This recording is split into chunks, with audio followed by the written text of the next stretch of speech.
What is going on, everyone? Welcome to another exclusive interview here on PW Ponderings. I'm your host, James Lascuola, and my guest this week, she is absolutely blowing it up in the deathmatch world, just appearing all over the map. She's the Girl From Ocean Ave. It's Kennedi Copeland. Kennedi, welcome aboard. Thank you. I always liked that part where they gas you up. Yeah, I always try to come up with something kind of snazzy and gassy for every guest, and I'm glad I passed the test on that one. Yes, you did good. Thank you. But with that in the books, shall we dive straight in? Let's do this. To kind of give this interview a starting point, I'm going to say from personal experience, I first really heard of you during the start of last year's kind of pandemic period, where I saw you on the Pandemic at the Dojo Limitless Wrestling show, which kind of preceded The Road. Okay. Oh, wow. We're going way back. Yeah, it's like from then to now, it's almost like night and day, really, where it's like from then, that was just like the first glimpses, but now really, you're like really swimming with the sharks, especially in this deathmatch world. And truth be told, I love that you're in the deathmatch world, holding it down for the women of deathmatch wrestling and really showing that, it's more than just really male dominated. But was deathmatch wrestling always in the cards for your career, or was this something you kind of like jumped into? I like to say it was a happy accident. I kind of like stumbled into it. And I always love telling this story. So basically what happened was I had done a show for Pizza Party Pro. Shawn Henderson was there and he approached me and was like, I would love to use you and have you come to the H2O Center.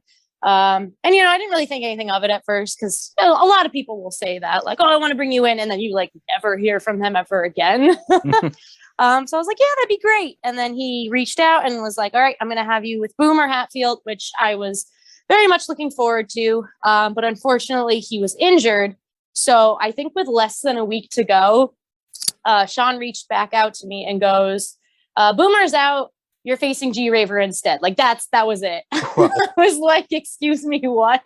And so when everyone else found out, they're like, have fun taking tattoo needles to the head and da-da-da. And I was like, I guess I'm taking tattoo needles. So yeah, it was just happenstance, really. Oh man, I mean, that's a big drastic jump going from Boomer Hatfield, which is really in that lucha style, to G-Raver, who's just cutthroat deathmatch. Yeah, I don't know if I would have been able to keep up with Boomer, so I'm low-key glad that it worked out the way it did. Oh man, and I mean, from that point to here, I mean, the rest is truly history, where it's like you've taken on some great competition in the deathmatch world, and again, just bringing up that you've really sort of been one of the big kind of representations for women in the deathmatch space, along with the Sawyer Rex and the Mickey Knuckles and just the women coming up in the deathmatch world. But, as a woman in the deathmatch space, have you ever felt treated any differently than the guys in the locker room? Not really, actually. I mean, not in deathmatch. No, everyone is actually, it's weird because you'd think they would be like the most intimidating people ever. But they're actually some of the nicest. So they've just, they didn't have to, but they have actually welcomed me with pretty open arms. So I have to say, I would have to say that like earlier on in my career, yeah, I've definitely had the whole, well, you're a girl, so I can't do this or that. But that does not apply in deathmatch. Everybody is equal. So can't say anybody has treated me any differently.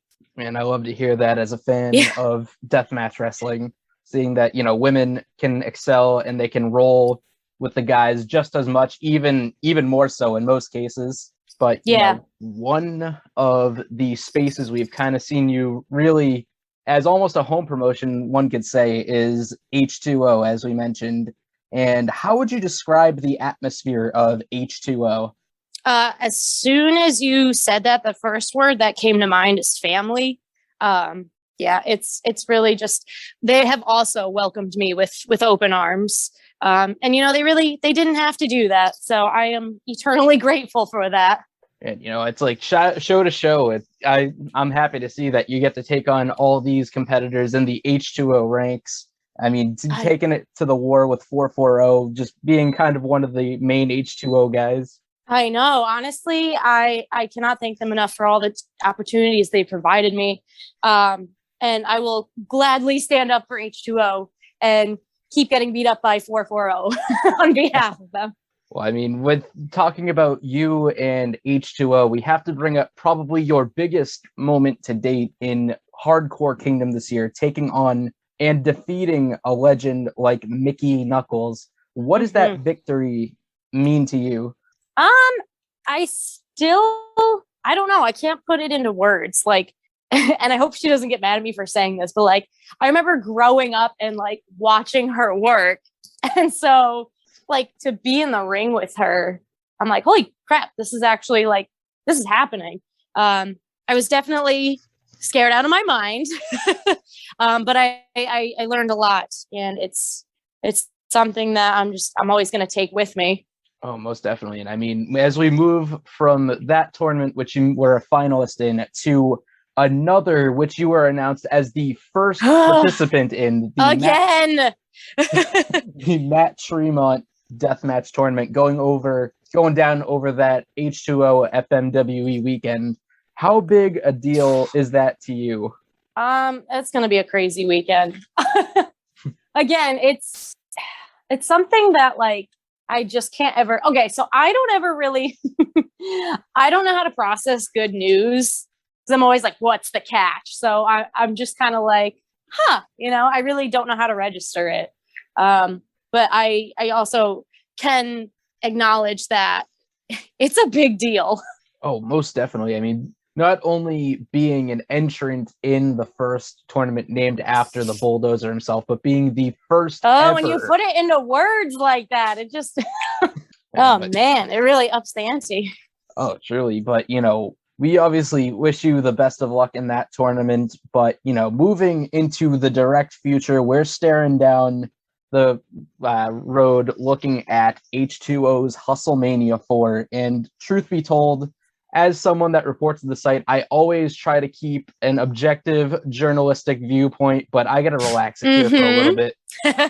You are taking on the annoying twerp of 440 and Greg Iron, and you've been pretty vocal on Twitter saying that you're going to kill Greg. Yeah. How do you plan on doing it? Well, I'm not going to say. What if he's listening? He's probably not. He said he had to be muted. I'm just going to beat the crap out of him. I'm just going to take out all this angst on him. Oh, man. I mean, that's my game plan. Angst is the name of the game there, but I mean, he did. It's gotten me this far.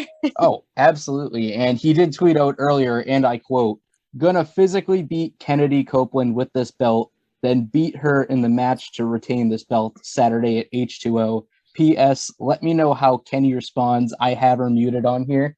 See? I told you. I mean, if he has to beat me with the belt in order to beat me, then what does that tell you? Running scared.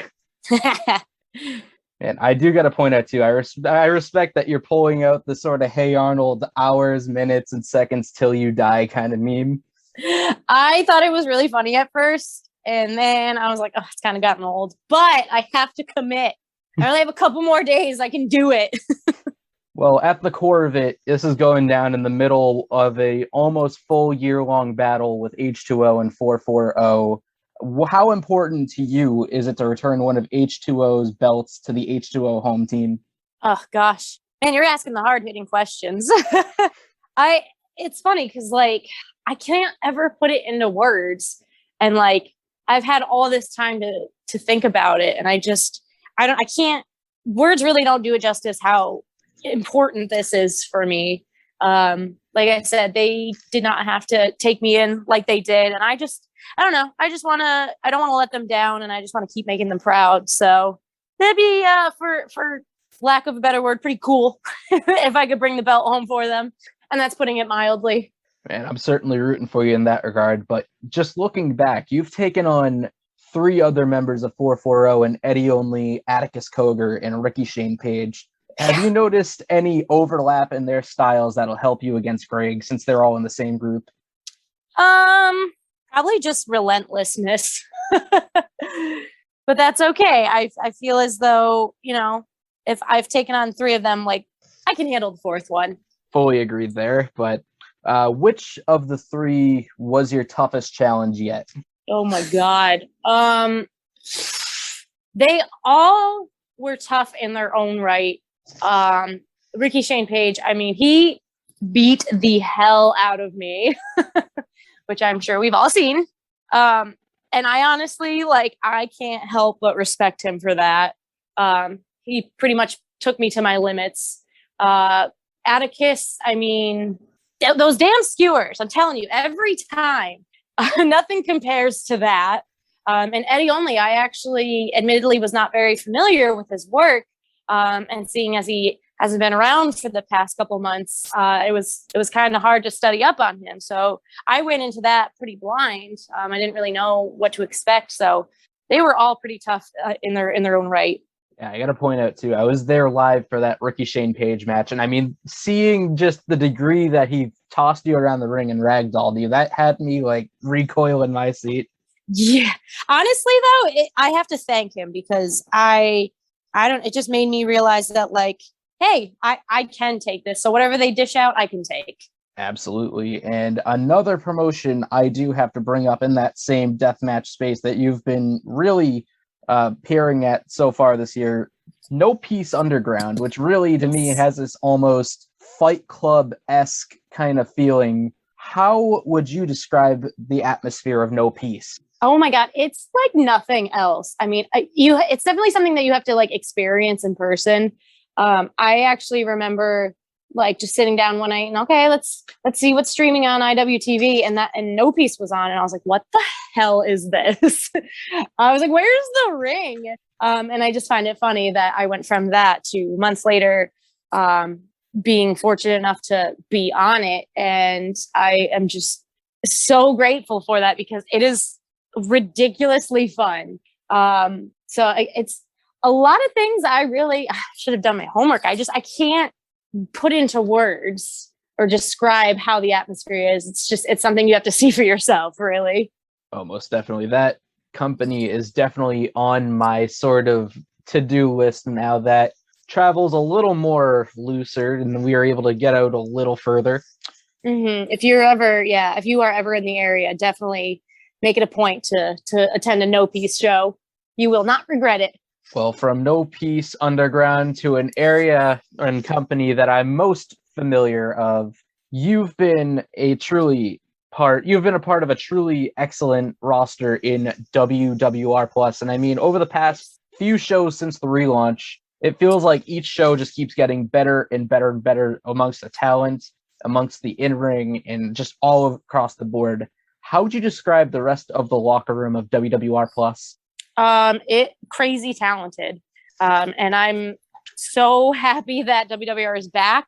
I'm happy that it's back up and running and has just been so consistent with the work that they've been putting out. And it's an unreal group to be alongside with. Oh man, I mean, it just feels like from show one, I hadn't heard of a good chunk of the roster, but by this point, having watched all the shows since relaunch, I absolutely love the roster, top to bottom, all sorts of different talents, just intermingling in this space, and I really can't wait to see where WWR Plus goes from here. But you've been chosen to represent WWR Plus at IWTV's Untitled, but you've drawn a big competitor in the form of the undefeated Megan Bain. How do you plan on being the first to defeat her? Good question. Might have to get back to you on that one. You know what? I'm actually fairly confident going into it. I've taken on some of the best, so I'm not intimidated. I'm a little baffled as to how I got chosen, but I'm not gonna harp on that for too long. I'm just, I'm thankful. But yeah, I'm just gonna go in there with guns ablazing like I always do. She's got to have a weak spot somewhere. Oh, absolutely. No one person is perfect, and I'm sure you'll be able to find that one weak point to zero in on. Yeah, even if she is a goddess. We all have our flaws. Man, but the one match I'd be remiss not to mention, which is also coming up this weekend, one that's really kind of gone under the radar, in my opinion. At Shawn Henderson Presents, you'll be taking on Ace Perry, who's also really having a strong breakout year. What are your thoughts on Ace Perry? So truth be told, I actually was not too familiar with his work, so I looked him up and I was just blown away. And I mean, same here. Really getting to see him through FE shows and getting to see him pop up elsewhere beyond that point. Really just kind of appreciate what he's got going on, and it's going to be an interesting match to say the least. Mm-hmm. Definitely an interesting clash of styles and then personalities even. But yeah, I'm looking forward to it. And you know, it's gonna be a crazy weekend. Oh, absolutely. You'll be going through a little bit of a ringer, but hopefully on the other end, you'll have a belt over your shoulder and 2 wins to show for it. Here's hoping. But, you know, we've mentioned all these companies and all these competitors in such a landmark year for you. Which match do you look back on most fondly? Honestly, I would have to say Hardcore Kingdom and my match with Ricky Shane Page. Those are the 2 matches that actually made me sob. I mean, not because they hurt or anything, but I was just like, I can't believe I'm here. So those ones I'm a little biased because they hold a pretty special place in my heart. So I'd have to say those 2. And in 2 great matches to be mentioned. And I mean, anybody who hasn't seen them yet, you know, I highly recommend you go onto IWTV, check those matches out. You will not be sorry. But Kennedi, as we turn the corner on this interview, tell me, what's one thing you always keep in your gear or your travel bag? Oh, geez. Like, I keep a lot of things on me. You'll have to elaborate. I mean, is there one personal item that you always have to pack with you? Is there something that you kind of keep on you for good luck? You know, it could be honestly anything that you always have to chuck in your bag before you hit the road. Okay, this is going to be really stupid, but okay, hear me out. So I always bring my retainer because my biggest fear is getting my teeth knocked out. And I tried a mouth guard once and I just didn't like it. I felt like I couldn't breathe. I felt like I was gagging mid-match. And I remembered a story about when my brother first got his braces off and he had like one of those clear plastic retainers. So he had that in and he got into a fist fight and he lost. But the dentist was like, if he didn't have that retainer in, like he would have lost a tooth. So I always wear mine in the match. Just in case, you know, I don't know. It just kind of gives me that feeling that like, okay, nothing bad is going to happen. So, and I've had people be like, do you have something in your mouth? And I'm like, maybe. So yeah, I would have to say that is kind of for good luck, or at least just, you know, to play it safe. I feel like such a nerd being like, yeah, I bring my retainer.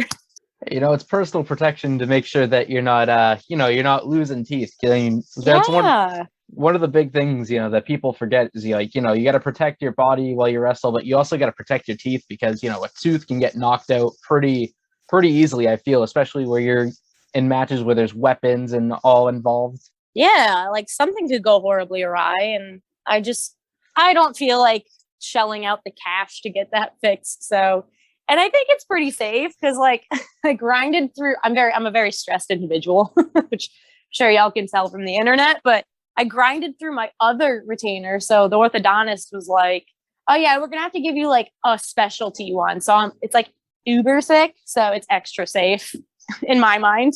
Now, when you're out on the road traveling, is there one spot that you always have to stop at, be it a specific food place, a rest area, amusements? Is there just one spot on the road that you have to visit whenever you're going through somewhere? I'm kind of lame and I don't do much, but I always need my frappe from McDonald's. So before embarking on any journey, that's usually my first pit stop. Oh yeah, you know, it's like, it's the simple things like that to me too. It's like when I was making the road trip over this past weekend for Borscht at the Beach, I had to go get gas, but also before I left the gas station, I stopped in for an Arizona iced tea because that's like the one thing I always need to have on me when I travel for shows. Yeah, you got to treat yourself, you know? Oh man, whether it's a frappe or a dollar iced tea or something, it's you always got to have that sort of comfort when you're traveling. Yeah, it's the little things. Now, when you're on the road, what do you typically listen to? Oh God. It's funny that you just said that because, like, as soon as I said like little things, I was like, I suddenly have Good Charlotte stuck in my head. Don't judge me. I love them. Okay. And I was listening to them this past weekend. So, the usual, and like, this is going to be so cliche, but like emo and pop punk and whatnot. It's some of the best music, I'm going to say. It's like people will say it's kind of guilty pleasure music, but personally, I mean, if you really enjoy it, there's no guilt to it. It's just something you like. It gets me hyped up. Oh man, absolutely. It's like I hear, AFI or Blink 182 or Fall Out Boy or Paramore, and it's like, yeah, I'm ready to go, I'm ready to get roaring and going. Yeah, I don't care how many times you listen to it, it never gets old. Oh, I agreed there. But if you could have any superpower at all, what would you choose and why? Oh my God. I originally thought like to read people's minds, but I don't want to know what people think of me. Maybe like teleportation, because then I wouldn't have to spend all this money on gas money, and it would be environmentally friendly. And then maybe I wouldn't be tired so much from traveling. So I'm going to go with teleportation. And that's one of the things I think of most because, like, I live near the Boston area and I have to travel in for work. And, like, just the traffic in Boston alone is enough to drive me crazy. So it's like, if I can kind of defeat that and just teleport to my desk each morning, that would probably make my days at least 10% better. Jeez. You travel into Boston? Yeah, I got to travel into Boston. And then I travel in through traffic. You travel out through traffic. It's just my God, big mess no matter what time you leave. Yeah, that damn Mass Pike, let me tell you. I frequent that often. Yeah, I used to have to drive through the Mass Pike for my college too, and that was never fun. No, college is not fun. Oh, yeah. But stay in school, kids. Don't be like me. Now, one remarkable thing I would be remiss for not mentioning in this interview is that you do a lot of work with animals. How did you begin working with animals? It's funny that you asked that because I'm literally like sitting on the ground right now and just petting my dog with my foot. He's like, yes. Also, I apologize if you hear any barking in the background. My roommate's dog is annoying. I just have always had a love for animals. And well, okay, this interview is going to make me sound like such a loser. But it's true. So I actually got my start. Typically with most shelters, you have to be like 18 to volunteer, or otherwise like you have to have, a parent come with you or whatever. And there was a local animal shelter and I was like 17 at the time. I think they took pity on me because I was like, hey, like I want to help volunteer and like clean the cats and whatever. And I was like, yeah, I'll do Friday nights. And they're like a 17-year-old who's like willing to give up her Friday nights for the heck of it. Like, let's just throw this dog a bone. So I actually got my start fairly young, I would say. And then I actually ended up getting hired by the woman who let me volunteer. And then I've just kind of gone from there. So it's just always been something that I've done. I've always had animals growing up. And I'm very, I can't put into words how fortunate I am to be able to, do what I do for a living. Oh, absolutely. And I gotta say, you do a tremendous thing working with these animals. And, for fans, how is there any way we can help in, donations or anything for your shelter? Yeah. So, I mean, I'm sure some of y'all have seen like the tweets that I put out. You can give me like your empty soda cans and your water bottles. We have this program called Empties for Animals. And basically it's, we have like we have a kind of like a working relationship with like the nearest bottle deposit place. So typically in New York, I think you get like 5 cents back, but because we're a nonprofit, they actually give us more money back. So that's how the shelter makes some of its donations. We have, and it's not just like a bottle drive. I get that question a lot. They'll say like, is the bottle drive still going on? And it's a constant thing. Like we have a whole volunteer program for it. They will sort through what we can accept and, get rid of whatever we can't. It has its own building on our campus. So it's free. It's ongoing. So I will take your trash basically. And then you can always just make monetary donations to Mohawk Hudson Humane Society. Oh, that's excellent to know for the fans that are listening. If you see Kennedy's on a show, save your empties, bag them up proper, bring them down. You don't even have to bag them up proper because, like I said, the volunteers sort through them. They have their whole system and whatnot. So they're very good people for doing that. Oh, most definitely. And as we usually do cap off these interviews, we like to bring up an old school debate that peeks its head from time to time. Are you team Brett or are you team Shawn? Oh, God. It's so funny because I just had this discussion with a coworker at work today. I'm going to sound like an asshole because we were talking about how like awful like Shawn Michaels and Marty Jannetty are as like the things that they've done. But I've just, sorry. I don't know if I'm allowed to curse. Go for it. Okay, cool. 5 seconds away. Not discrediting Bret Hart. I wish I had, half as much. He's got more talent in his pinky than I ever will ever. So like, I commend him for that. But I just always enjoyed Shawn Michaels' work. God, so I'm just gonna have to go with him. Don't cancel me. It's a totally fair. You kind of enjoy what you enjoy. I mean, I've heard the theory that kind of depending on what era of wrestling you grew up with, you're more fond towards one or the other. I wonder if that's true. Like some people may know Shawn more for his 2000 run, where some people may know Brett more for his run during the 90s. Yeah, I think that's what it is. Is like just in the 2000s, he had such consistently good matches. I'm sorry, everyone. Hey, as someone that grew up watching through that time period, I can definitely agree to that, even though I do think Brett was the better between the two. Oh, and I will not discredit that. Oh, absolutely. But Kennedy, thank you. Who am I to judge? Yeah, thank you so much, though, Kennedy, for coming aboard this evening for this interview. If there's anywhere we can follow and support you online, please let the fans know. The floor is all yours. Okay, so I have a Facebook, but mostly I just kind of shit post on there and post memes. So if you try to add me, usually I have like 400 friend requests and they're all just sitting in purgatory. So it would probably be best to find me on Instagram at the Kennedi Copeland. And then my Twitter, of course, has to be complicated because every username that I wanted was taken. So it's Kennedi Copeland.